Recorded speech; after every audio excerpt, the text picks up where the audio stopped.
Guys, in this training, we're going to be going over discipline over mood, how to make the non-negotiables stick. So when we talk about the identity of the person who we're trying to work towards or where we're trying to get to, we have to understand that the identity of where you are right now and where you would love to be is two completely separate identities altogether. You can't expect to do what you're currently doing and be the best version of yourself. It makes no sense. You wouldn't be in this predicament in the first place. You wouldn't feel the need to change anything in the first place if that was the case.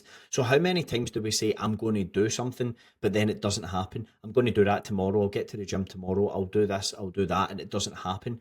It's because you're relying on feelings. You're relying on motivation. You're relying on this energy to get you there rather than it just being part of who you are. When you start to take steps towards this identity shift, you just feel yourself getting up and going to the gym in the morning. You don't even think about it. You just set yourself up for success and you go, you pack your gym bag the night before, you get to bed at a reasonable time, you wake up and you go to the gym. That's who it is. Or if it's at the gym on the way home from work, just take your gym bag in the car, on the way home from work, you swing past the gym, you stop in. It's part of your routine, it's part of who you are. It goes for the same for nutrition. You eat in a certain way, you act amongst your family in a certain way, you carry yourself in a certain way. This is all about identity. It's nothing about the actual action in and of itself. And when people say, oh, you're so disciplined, that's not why it happens. Because we're all already disciplined. If we look at discipline about getting things done or saying, doing, following through on the things that we said we were going to do, well, you show up to work regardless of how you feel.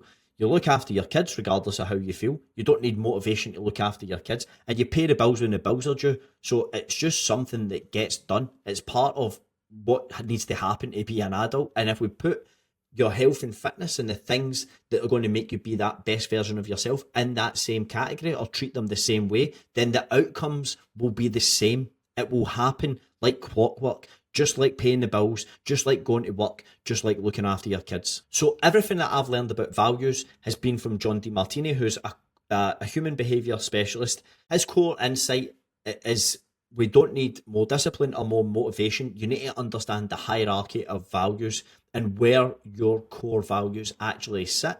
So your top three values, you do these things regardless of mood, time, energy. There's no willpower needed, no external motivation required. Middle of the road values, sometimes you follow through, sometimes you don't. Very dependent on circumstances, I beg your pardon. Bottom values, you need a severe amount of motivation, external pressure, and constant reminders to get started. And you don't get to choose whether you live by your values or you don't. You're always living by your values. It's just perhaps that what you think are your core values, and in actual fact, when you assess how you spend your time, your money, your thoughts, they aren't as closely aligned as what you perhaps think. And on his website, John DeMartini has a free values assessment. It will generate your values. This is what matters to you right now. And then from there, you can go, well, are my values actually aligned with where I want them to be? If health isn't a high value for me right now, then how do I move it down the road? How do I get that in place? It's not a death sentence. You can change these things, and he shows us exactly how to do that. And I'm going to cover it here as well. So health sits low because it's abstract, it's future focused, and it's not connected to your daily life right now. Being healthier is up in the air, quite ambiguous, open to interpretation. What does it mean? There's a lack of specificity with it. Future focus, avoiding disease in 20 years, there's no real pressure right now. Whereas if you had a health condition right now that relied on you getting fitter, then there's a real sense of urgency to do that. And it's perhaps not connected to what you do in your daily life right now. But these things would often sit high for most people. My kids, my work, and my identity. I show up across the board for these things, regardless of how I feel. It's part of who I am. It's what I'm proud to be known for. And these things are incredibly important to me.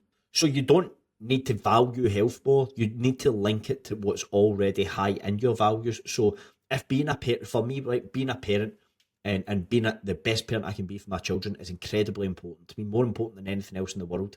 So my health, to me, is about displaying the habits and behaviours so that they grow up in an environment that sets them up for success, that they are just successful, they are just healthy, they are just fit by being around me, by growing up in my household and living by the values that myself and my wife live by. I've got two girls. The diet culture or women hating their appearance and things like that, and that body image, body dysmorphia, I don't want that for my children. So then I'm going to take the steps to put things in place now that make sure that that doesn't happen. That comes from me. It doesn't come from what I say, it comes from what I do. Now, if I look at my work and being a leader and how that would be important to me, when I look after myself in terms of my health and my fitness, when I train in the morning, I'm sharper. I make better decisions. I'm on it. I'm more positive. My creativity is sparked. I think about ways that I can do things to make things better. How could I make this coaching program completely unrivaled? How could I show up in a way to display myself as a leader, as someone who's leading from the front and not just saying these things, but doing them on a week-to-week basis so that people are inspired to take the same steps that I've taken that's completely changed my life. When you hear the passion that I have in my voice with that, the motivation doesn't even come into it, not even remotely. So it goes your values, your identity, your non-negotiables. Your values shape your identity. It's who you are. You prioritize consistently showing up as who you are or who you want to be. Your identity drives the behavior. You want to act in accordance with how you see yourself or how you would like to see yourself. And then that behavior becomes automatic because it's aligned with it's aligned with your identity, and therefore the actions require no willpower whatsoever. When you link health to your highest values, it stops being optional. It stops being dependent on mood. It becomes part of who you are. I'm just a guy who does something. When I say I'm going to do something, I'm going to do it. That's who I am. So if I say it's a non-negotiable, it's a non-negotiable. And most things fail because it's too much too soon and it's too perfect. It's too far from where you are right now. If you don't train any days per week and you try and train 6 days per week, that's not going to work. If you try and hit 10,000 steps per day and you're currently on 3,000 steps per day, that is not going to work either. Go to 3, go to 4, go to 5, go to 6, go to 7, go to 8, make those small incremental changes. Nailing every macro to the gram. 1, it's not necessary. 2, there's no need to be pedantic over it. And you can make incredible changes just by getting in the ballpark, by being consistent. 8 hours of sleep every night. Good luck if you're a parent and you've got young kids. Just do the best that you can. Get yourself in the best opportunity to get a good night's sleep. If the kids are up during the night, well, what can you do about that? You have no control over that situation. So when you start with some sort of program or intervention like this, week 1 might be great. Week 2, life happens. Week 3, you bin it because it's too much too soon and you can't sustain it. And that's not discipline. That's design. That's what you've set yourself up to fail. So the fix is to raise the floor, a standard that you do not let yourself drop below. Regardless, by hook or by crook, I hit my protein target. By hook or by crook, I get to the gym 3 days per week. By hook or by crook, I get 8 to 10,000 steps per day. By hook or by crook, I treat every person around me the exact way I would like to be treated, or the way I would like them to treat my children, my wife, my mum, etc. Then it doesn't matter about bad sleep, stressful weeks, low energy. It gets done as part of who I am. So what is the one takeaway from this? Choose a 7-day reset. Choose one thing to be your non-negotiable. Either your protein target, hit 8,000 steps, get at least 30 minutes of training in, log in your food, in bed by a set time. Make sure it's something that's doable for you. Make sure it's something that you can actually succeed with.